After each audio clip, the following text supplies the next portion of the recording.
What's going on, guys? Welcome to another episode of Review for Kaiju number 8. This is episode 4, and with me, as always, I have Blue Spade. Yep. Well, a lot of well, several things are revealed to us, of course, in this episode. One being is that like Kafka is not the only humanoid kaiju in this show. Apparently, that there is another humanoid-looking kaiju that literally just appears out of nowhere during this examination. Yeah, it seemed like they came out of, the corpses of the Kaiju that they killed. Yeah. So it, well, of course, Shinomiya is the one who basically just carries the entire examination and just kills like every single kaiju in her way, including killing, I guess, the big kaiju, which is the main objective. But of course, by the time she ends up killing it, she literally just gets shot out of nowhere by this humanoid looking kaiju from from what I can tell, I don't think this is like I mean, even though it looks humanoid, I don't think it's the same as Kafka's from turning from human to kaiju.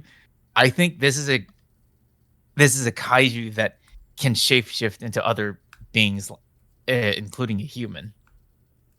Well, yeah, I mean, we know that based on how the episode ends with one of them shapeshifting into one of someone from one of the Kaiju cleanup crew.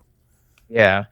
And of course, we also get to delve deeper into Shinomiya's backstory about why she joined the Kaiju Defense Corps, and of course, it's pretty much motivated, by her father, considering that the fact that she wants to be acknowledged by her father, but of course, no matter what how hard she tries, like she barely comes even close to getting her father's acknowledgement. Of I guess to being a success in his eyes. Yeah, so that seems to be what motivates her character is that she's constantly wanting to impress her father, and she just basically wants to be praised by him, which honestly, just considering what we've seen of her character so far, isn't really surprising. Mhm. She's just kind of she even before we got her like backstory, she was talking about how like this would impress her dad or something like that. Yeah, and So, not to mention that her father is the director of the defense force itself. So mm, she's got a lot of weight on her shoulders to begin with already. yeah, Of course, she does still, maintain her cockiness at times, but of course, it's at the same time like she's more determined than ever just to, try to impress her father. But of course that nearly gets upended when she gets attacked out of nowhere by this humanoid looking kaiju.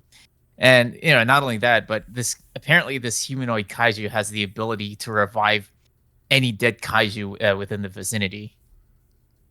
yeah, um, yeah. So she's about to get taken out by the kaiju, but then of course we see Kafka intervene, where he actually reveals like his kaiju form to her. Um, but of course, he asked her to keep it a secret from everybody else. Um, and I'm not really surprised that this is how things happen again because I figured this is the only way that Kafka could really even do anything, considering he doesn't really have enough power as a human. Yeah. So he kind of has to resort to using his kaiju form. What's also convenient that all the security camera drones that are flying around end up getting deactivated during all this chaos. So pretty much like other than Shinomiya finding out, nobody else knows as of right now that Kafka can transform himself into a kaiju. Yeah. So of course he ends up taking out the uh, the smaller kaiju, and protecting her. Um, and Shinomiya is basically just ends up like feigning, and being taken to get treated for her injuries. Um, and then of course he gets chastised by Renault for revealing his form. Um, but Kafka, I guess, didn't really have much of a choice. No. It's pretty much the only thing he could do. Yeah, and then of course Shinomiya gets questioned by I think one of the captains of the defense force on Yeah. what really happened. And of course, she ends up covering for Kafka, claiming that she was the one who ended up defeating the giant kaiju, regardless of what her injuries were at the time, because we saw like how badly she was injured. She was shot multiple times and had her like right arm just pretty much broken in several places. And I'm Yeah. surprised, like her. I mean, with the that special suit that she was wearing, she's able to heal her injuries. But I'm surprised that how well her right arm healed at such an impressive rate. It seemed like they had her in some kind of like, um, I guess maybe they have some like special medical technology to heal her or something. Yeah. Uh, I mean, it's all based on, they said it's based on the kaiju physiology that's yeah, implemented into the suits, but it's not clear like how well uh it's, I don't know, it's not really clear how kaiju abilities work, in terms of like implementing these into suits into human bodies. yeah. So then of course we then just cut to Kafka recovering in the hospital and basically like he's back there with Reno, um, and his childhood friend, I forget her name again. Like she, Ashiro. she basically is like listening in on their conversation. She just kind of stops by to thank him for, I guess, for saving Shinomiya, and then just walks away. And I mean, he just like salutes her, and it doesn't really say anything because of course he says like it's not the right time to like talk to her, and I guess he has to reach a certain point before he can interact with her or something. So yeah, I guess they're just gonna do it that way for like the rest of the series, where they're just not going to Yeah, really I'm a like little directly. I'm a little bit Uh, surprised that they didn't really accidentally spill the beans that yeah, Kafka can turn into a kaiju. Because if she was like eavesdropping on the conversation and they end up spilling the beans at that point, then things would have gotten really awkward at that point. I mean, I do wonder if that's going to, if at any point she's going to somehow discover like his secret. I mean, considering I'm wondering how he's going to be able to effectively fight against the kaiju without really having to like resort to just transforming all the time. Um, Yeah.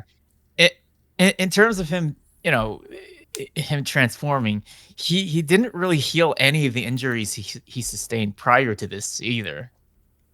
yeah. Yeah, because yeah, he just had to basically transform into his kaiju form. So I don't know like if he's going to be able to like develop any kind of skills in his human form where he can compensate or just have it so that he doesn't always have to rely on that.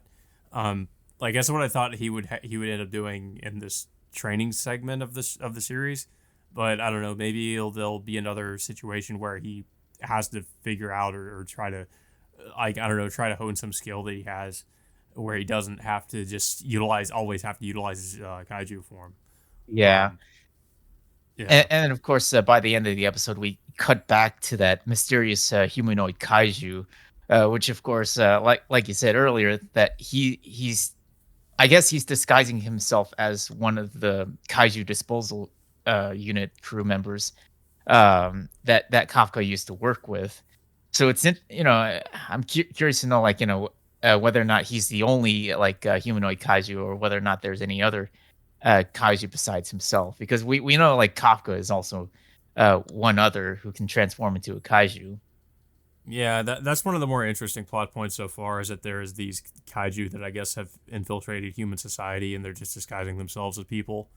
Yeah, And I'm kind of wondering like what they're up to, especially considering they interrupted the training segment and or the training exercise. So I'm wondering like what their plan is, or what they're really like trying to do.